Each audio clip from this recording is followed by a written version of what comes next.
Today's video mga idol, mayroon tayong 2 kilong karning baboy mga idol. So, yan mga idol. Yan oh. Yan, may tutoy pa mga idol oh. Kasi yung kapitbahay namin mga idol, nagkatay ng baboy.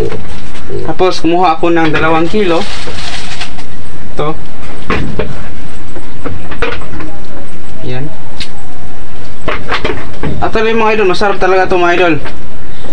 Alam na niyo, pag nandito tayo sa probinsya, yung pinapakain ng mga baboy, yung mga natives, yung mga kapayas, yung mga papaya, yung kamuting kahoy, kangkong, dahon ng kamote, kasaba, yung pinakain ng mga baboy. At saka yung pinaka-vitamins mga idol, alam niyo, yung nagsugo sa letter T, tai. Yan, yung pinaka-vitamins mga idol, yan. Dagdag ito ng lasa sa laman ng baboy.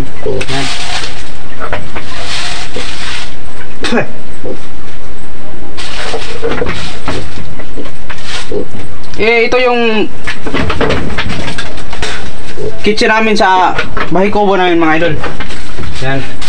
Ito mga idol. So, 2 kilo to mga idol, 300 per kilo. So 2 kilo to 600. So babayaran ko to mga idol kung yan, mabenta na yung kupra namin mga idol.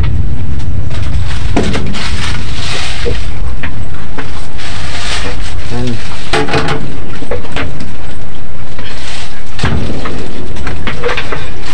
Okay.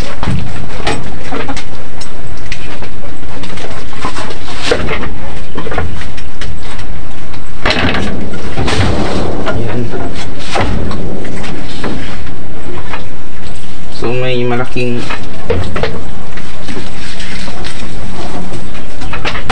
buti na lang si lola at lolo nagpautang sa akin. Hindi na, wala tayong kulang na idol.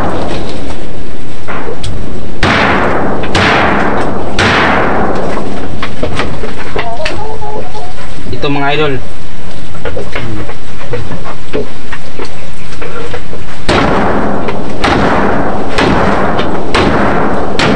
Alam mo mga idol, yung sus. Yan mga idol. Hindi siya tatablan dito mga idol. Itong gagamitin natin. Ito mga idol. Oh, yan.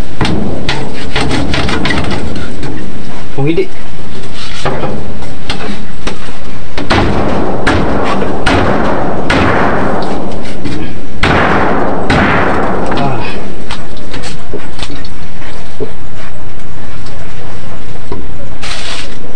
Alam mo mga idol, mahilig kasi ako magkilaw ng